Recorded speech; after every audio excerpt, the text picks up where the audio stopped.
માનનીય પ્રદેશ પ્રમુખ શ્રી જગદીશભાઈના નેતૃત્વમાં આવતીકાલે પ્રદેશ ચૂંટણી સંચાલન સમિતિ અને જુદા જુદા જિલ્લા મહાનગરોમાં જે ચૂંટણી સંચાલન સમિતિ બની છે એની એક સંયુક્ત બેઠક પ્રદેશના પ્રભારીઓ જુદા જુદા જિલ્લા મહાનગરના અને મોરચાના પ્રમુખ મહામંત્રીઓની ઉપસ્થિતિમાં આયોજન થયેલું છે.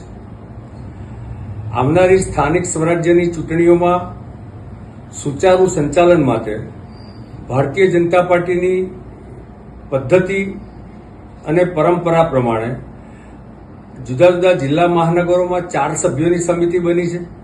પ્રદેશમાં કુલ 8 સભ્યોની સમિતિ છે અને સ્થાનિક સ્વરાજ્યની ચૂંટણીઓમાં જુદા જુદા કામો માટે એટલે કે પ્રવાસ, સંપર્ક અભિયાન, ગ્રુપ મિટિંગ, જાહેર સભાઓ, જુદા જુદા પ્રબુદ્ધ નાગરિક સંમેલન, સામાજિક સંમેલન, મહિલા, યુવા, કિસાન સંમેલનો, આ અલગ અલગ વ્યવસ્થાના આધારે ભારતીય જનતા પાર્ટી હર હંમેશ ગુજરાતના દરેક મતદારોનો સંપર્ક કરતી હોય છે. ભારતીય જનતા પાર્ટી એ 365 દિવસ કામ કરવા ટેવાયેલી છે. એટલે અમારા સતત સંપર્ક લોકોની સાથે સેવાકીય કાર્યક્રમોના આધારે, સામાજિક કાર્યક્રમોમાં અને રાજકીય કાર્યક્રમો દ્વારા સંપર્ક હોય છે.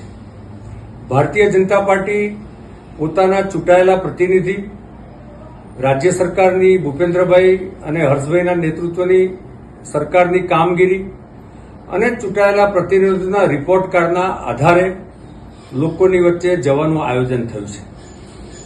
વાસ્તવમાં ભારતીય જનતા પાર્ટી પોતાના રણનૈતિક કાર્યક્રમ જે ટાઈમ ટેબલ બનાવ્યું છે એના આધારે આગળ વધી રહી છે.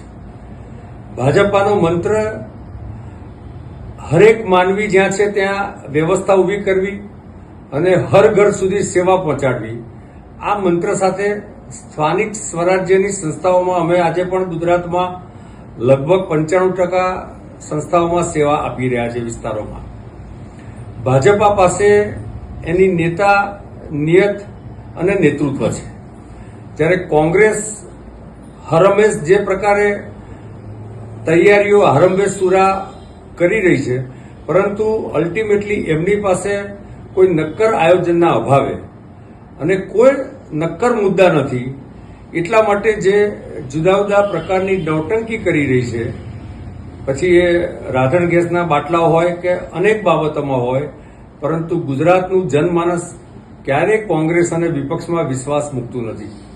અમને સંપૂર્ણ વિશ્વાસ છે કે અમારું જે સેવાકીય કામગીરી છે એના આધાર પર ફરી એક વખત ગુજરાતમાં 95 થી 97% વિસ્તારોમાં ભારતીય જનતા પાર્ટી મજબૂતાથી જન સમર્થન મેળવશે.